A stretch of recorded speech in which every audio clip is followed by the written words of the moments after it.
I think Tottenham are an outstanding bet to win the Premier League at 60 to 1. And even better than that, you can get 10 to 1 without Liverpool and Manchester City. And I just think they're both outstanding prices. And I think this is possibly because, you know, performance data nowadays, we're judging based on the standards we saw last season, and Tottenham didn't set, from an XG perspective, or however you want to measure it, Tottenham didn't set a particularly high standard over the course of last season, and now find themselves behind the likes of Chelsea, Manchester United and Arsenal in the pecking order. However, this is all about Jose Mourinho for me. I've got reservations about Mourinho like everybody. Those reservations have been a lot more, you know, in the past. In the past few years, I've been really down on Mourinho. But then you apply generational theory to some of these things and understand that football goes in cycles and moves in cycles. And, you know, the case is there to be made for Mourinho having a big peak season with a Tottenham team and a Tottenham squad that's had a little taste of the big time but never quite got over the line. And Mourinho would be the type of manager to get that group of players over the line for the first time. So I guess the big thing we have to address first of all is Liverpool and Manchester City and those incredible standards that they've been setting for the past couple of years. Manchester City in 2017-18 and 2018-19. Liverpool in the subsequent two seasons, 2018-19 and then 2019-20. You know, the first thing to I guess consider in this is that when two teams set standards like that, a lot of it is because they're driving each other on, and that they know they have to hit those standards, and it's almost the fear of what happens with the other team if you don't keep going at the same standard that you've hit. I think fear's a bigger driver than potentially what you can achieve yourself. So these two teams have been driving each other on, but the signs are there now that Manchester City are not at the same level anymore. And I say this as a City fan who enjoys watching City play now just as much as ever before. But I think most City fans will tell you this is not the same team. When City were at their best 2 seasons ago, holding off Liverpool in that title race, that second half of that season was incredible how little they gave away defensively. Going forward, they were nowhere near as strong as they have been, you know, in the whole of last season, basically. You know, they were creating far more chances, but they were just giving so little away at the back. And everybody knows now that with City, one ball over the top, you know, I don't think these problems have been fixed by the 2 signings they've made over the summer. I think these problems will still surface, maybe not quite as often, but teams know how to beat Manchester City now, and this is cycles in itself. This is tactical cycles. You know, this is how it works. Well, let's talk about Liverpool and Jurgen Klopp. For the past 2 years now, they've, you know, teams have got experience, 2 seasons worth of experience of going to Anfield and having to play against this, being pressed into submission in the way that Liverpool play. You get accustomed to it, and eventually you evolve and you get used to it, and you know how to cope with it better. And then sometimes you go beyond the stage of learning how to cope, you learn how to counter it. And this could be a season where Liverpool begin to experience the you know, other teams catching up with what it is that they do and coping better with it, and sometimes in some cases even countering it.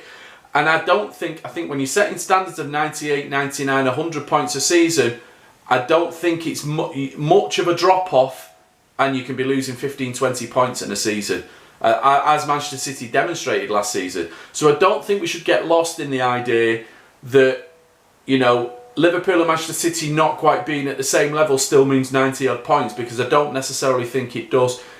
So that brings us on to Tottenham and Jose Mourinho and their cycles, because Tottenham have had a taste of the big time.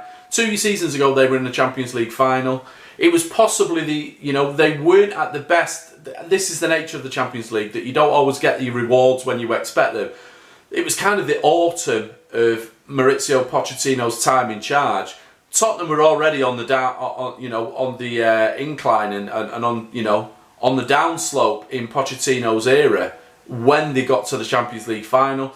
And then last season was a clear winter period. Everything that could have gone wrong for Tottenham did go wrong. It all unravelled. Pochettino went, Mourinho came in, and even despite the limitations and everything that was going wrong for Tottenham last season, Mourinho still found a Champions League standard in terms of the points from the moment he came through the door through to the end of the season.